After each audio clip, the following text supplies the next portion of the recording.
अगर आप एक स्टूडेंट हैं और आप हिफ्स करना चाहते हैं लेकिन आपके आसपास के लोग कहते हैं इसमें 5-7 साल लगेंगे, तुमसे नहीं हो पाएगा, तुम अपनी पढ़ाई कंप्लीट करो उसके बाद कर लो, तो ये सारी चीजें सुन के आप डिमोटिवेट हो जाते हैं एंड आपको लगता है कि सच में हिफ्स करने के लिए 5-7 साल लगेंगे, इतना टाइम किसके पास है। बट आज की इस वाली वीडियो में I will give you a complete road map जिसको फॉलो करके आप हिफ्स स्टार्ट कर सकते हो, even if you are a college student और अ स्कूल स्टूडेंट और वट एवर। अब आप पूछोगे मैं कौन होता हूँ ये बोलने वाला, तो मैंने और मेरे 4-5 दोस्तों ने अपनी स्कूल लाइफ में ही हिफ्स कंप्लीट किया है, तो I know what I am talking about and you can trust me on this. सबसे पहले एक्चुअल रोड मैप देने से पहले मैं आपको 4 चीजें बताऊंगा। इन 4 चीजों का आपको बहुत ज्यादा ध्यान रखना है। सबसे पहली चीज है नियत। आपका माइंडसेट क्या होना चाहिए।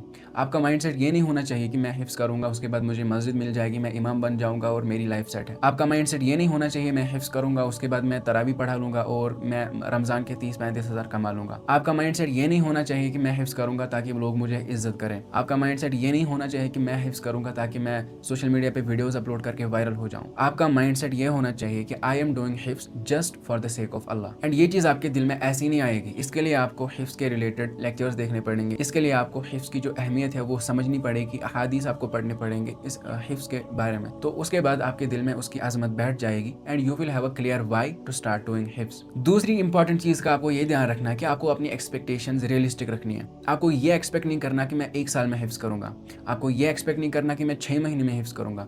हिफ्स is a long journey and it takes time, specially when you are doing it part time. अगर आप फुल टाइम कर रहे हो तो वो अलग बात होती है एंड ये कोई ऐब नहीं है। अगर आप देखोगे तो बहुत सारे सहाबा ऐसे भी थे जिन्होंने सालों लगा के एक सूरा याद किया है। मैं कुछ रेफरेंसेस भी नीचे डाल देता हूँ, आप उन वाकयात को पढ़ना एंड आपको समझ आ जाएगा कि हिफ्स is not a race, it's a marathon जो आपको बहुत लंबे टाइम तक दौड़नी है एंड सिर्फ आपको कंप्लीट करके छोड़ नहीं देना, ये आपको फिर जिंदगी भर चलाना है। It's a responsibility you have to take on for your whole life. तीसरी इंपॉर्टेंट चीज ये है कि आपको किसी से कंपेयर नहीं करना। अगर आपका कोई दोस्त है वो चौथी पारा हिफ्स कर रहा है, आपको कंपेयर नहीं करना कि मैं आज स्टार्ट करूंगा और 2 महीने बाद मैं इसको पीछे छोड़ दूंगा। या फिर आपको ऐसा नहीं करना कि मेरा कोई दोस्त है उसका वो एक सफ़ा याद करते हैं और मुझे आधा सफ़ा याद हो रहा है और आप डीमोटिवेट हो जाते हो। It's your own journey, you have to walk on your own path and आपको कंपेयर नहीं करना दूसरों से, इससे आप डीमोटिवेट हो जाओगे एंड इससे आपका सुकून भी खत्म हो जाएगा एंड फिर सुकून अगर खत्म हो गया तो आप फिर हिफ्स नहीं कर पाओगे। चौथी इंपॉर्टेंट चीज, सबसे इंपॉर्टेंट चीज है वो ये है कि if you are starting to do हिफ्स then you have to sacrifice a lot of things. अब सैक्रिफाइस का मतलब ये नहीं कि आप खाना छोड़ दो या फिर आप कपड़े पहनना छोड़ दो। सैक्रिफाइस का मतलब है आपको गुनाहों का सैक्रिफाइस देना पड़ेगा। आपको अपनी डे टू डे लाइफ में जो आप छोटे बड़े गुनाह कर रहे हैं उनका सैक्रिफाइस आपको कंप्लीटली देना पड़ेगा। Why I am saying this? Because there is a saying शकौतु इला वकीअन सुअ हिफ्ज़ी फअवसानी अन तर्किल मआसी फइन्नल इल्म नूरुम मिन इलाही व नूरुल्लाहि ला युअता लिआसी। इसका मफहूम यह है कि इमाम शाफी रहमहुल्लाह फरमाते, मैंने अपने उस्ताद वकी बिन जर्रा से शिकायत की, मेरा जहन थोड़ा सा वीक हो रहा था, तो फअवसानी अन तर्किल मआसी या फिर फअरशदनी अन तर्किल मआसी, तो उन्होंने मुझे गुनाह छोड़ने की एडवाइस की और कहा फइन्नल इल्म नूरुन मिन इलाही, कि ये जो इल्म है ये अल्लाह का नूर है, व नूरुल्लाहि ला युअता लिआसी, और नूर जो अल्लाह का नूर जो है वो गुनहगार को नहीं मिलता। तो अगर आपको हिफ्स करना है, आपको कुरान अपने सीने में डालना है, तो आपको तमाम गुनाह छोड़ने पड़ेंगे, वरना आप सालों साल इसी में फंस जाओगे और आप कहीं के नहीं रहोगे, आपको याद भी नहीं होगा और आपका टाइम भी ज़ाया होगा। अब हिफ्स का तरीका बताने से पहले मैं आपको कुछ टाइमिंग्स बता देता हूँ कि आपको याद किस किस टाइम पे करना है। सबसे बेस्ट टाइम है फजर से पहले आधा या 1 घंटा। आप फजर से पहले उठो, आप मम्मी पापा को बता सकते हो कि मुझे उठाना है, या फिर 10-15 अलार्म रख के आप फजर से 1 घंटा पहले उठो एंड वो सबसे बेस्ट टाइम होता है। एंड दूसरा सबसे इंपॉर्टेंट टाइम है सोने से पहले का टाइम या फिर मगरिब से इशा तक का टाइम।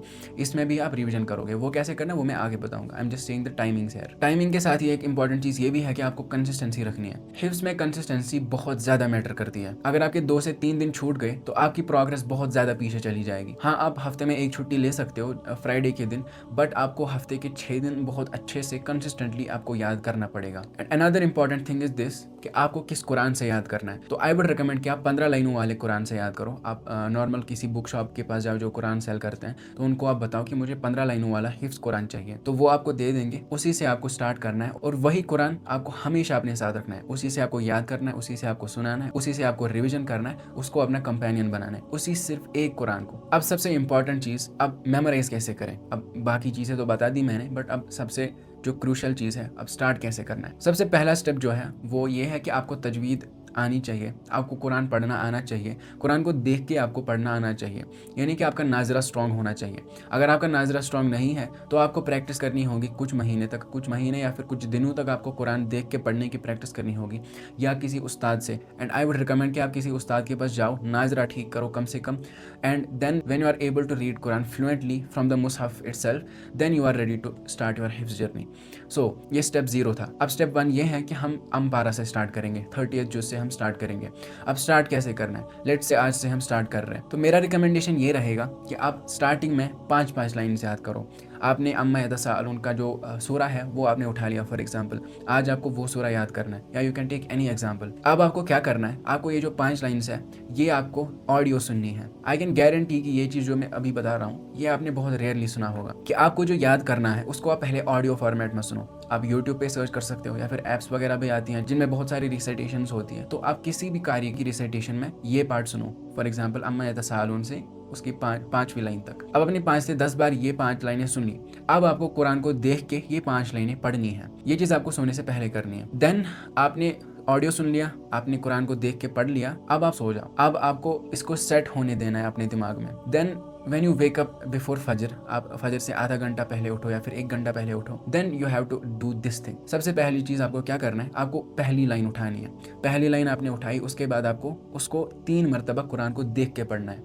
3 मरतबा आपने कुरान को देख के पढ़ लिया, उसके बाद अपनी आंखें बंद करनी है और उसको जहन में दोहराना है। अगर आप बीच में अटक गए तो आपको फिर से कुरान को देखना है, 3 मरतबा एक ही लाइन पढ़नी है, एंड फिर आंखें बंद करके उसको जुबानी पढ़ने की ट्राई करना है। एक बार आपने जुबानी भी अच्छे से पढ़ लिया, then you move to the second line. Second line भी आपको ऐसे ही याद करनी है, पहले 3 मरतबा कुरान को देख के पढ़ना है, उसके बाद आंखें बंद करनी है एंड जुबानी ट्राई करना है पढ़ने को। एंड देन जब 2 लाइन याद हो जाएंगी तो पहली लाइन और दूसरी लाइन मिला के आपको कुरान से 3 मरतबा देख के पढ़ना है, एंड फिर जब आपने देख के पढ़ लिया फिर आंखें बंद करके आपको जुबानी पढ़ना है। हो गई 2 लाइन याद। अब आपको तीसरी लाइन पे मूव करना है। तीसरी लाइन भी आपको 3 मरतबा देख के पढ़नी है, उसके बाद आंखें बंद करके पढ़नी है। अगर आप बीच में अटक जाओगे तो फिर से कुरान से देख के पढ़ना है 3 बार, एंड फिर से आंखें बंद करके रिपीट करना है। अब 3 लाइन्स हो गई। अब पहली, दूसरी और तीसरी लाइन मिला के सेम चीज करनी है। कुरान से देख के पढ़ना है 3 बार, उसके बाद आंखें बंद करके रिपीट करना है, एंड ये प्रोसेस आपको रिपीट करनी है until you memorise 5th line. अब 5 लाइन आपको याद हो गई। अब आप जितनी मरतबा इसको कुरान से देख के पढ़ोगे उतनी मरतबा आपको कुरान आंखें बंद करके रिपीट करनी है। It's a process of repetition. जितनी बार आप कुरान से देख के पढ़ोगे, जितनी बार आप आंखें बंद करके पढ़ोगे, ये आपके दिल में वैसे ही उतरता जाएगा। अब आपने आज 5 लाइन याद कर ली। अब आपको ये 5 लाइन किसी को सुनाने हैं। आप अपनी मस्जिद के इमाम को सुना सकते हो। अब आप बोलोगे कि उसने तो मुझे कभी बोला ही नहीं, मुझे सुनाओ। वो नहीं बोलेगा, आपको यहीं से उनको जाके बोलना है, कारी साहब मैं आपको आज से 10 मिनट तक थोड़ा सा अपना जो मैं याद करता हूँ डेली वो मैं आपको सुनाऊंगा, तो क्या आप मेरी पारा सुनेंगे या फिर क्या आप मेरा सबक सुनेंगे? तो 99% ऑफ द केसेस में ही विल अग्री कि वो आपका पारा सुनेगा। उसके बाद जब आपने याद कर लिया तो आपको उनके पास जाना है, उनको सुनाना है और फिर वापस आना है, एंड ये प्रोसेस आपको रिपीट करनी है। एंड पहले दिन आपने 5 लाइन याद की, कारी साहब को सुनाई। दूसरे दिन आपने और 5 लाइन याद की, कारी साहब को सुनाई। तीसरे दिन आपने और 5 लाइन याद की, कारी साहब को सुनाई। अब आपका एक सफ़ा कंप्लीट हो गया। अब आप चौथे दिन जब और 5 लाइन याद करोगे, उसके साथ ही आप पिछले सफ़े को भी रिवाइज करके कारी साहब के पास जाओगे और बोलोगे कि मैंने आज ये 5 लाइन याद की एंड कल का सफ़ा भी याद किया मैंने, तो उसको भी आप सुन लें। तो इस तरीके से आप सबक भी याद करते रहोगे और सबकन पारा भी याद करते रहोगे। And when you are at a stage जहां आपके 30 सफ़े कंप्लीट हो जाएंगे, तब आपको भी हार्ड होगा कि पूरी पारा स्टार्टिंग से आपके सबक तक याद करना, एंड कारी साहब को भी सुनने में दिक्कत आ सकती है। Then you can break it into chunks. आप आज 5 सफ़े रिवाइज करोगे और सुनाओगे, कल और 5 सफ़े रिवाइज करोगे और सुनाओगे।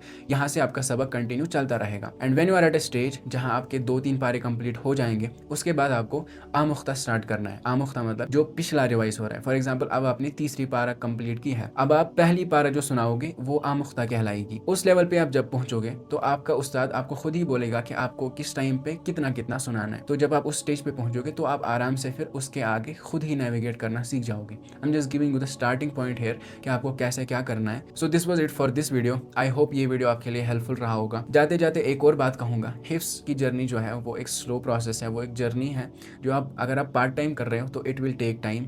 तो आप दुआ करते रहो, गुनाहों से बचते रहो एंड अपनी जर्नी में कंसिस्टेंट रहो, एंड इंशाल्लाह यू विल बिकम अ हाफिज़ वन डे। अस्सलाम वालेकुम।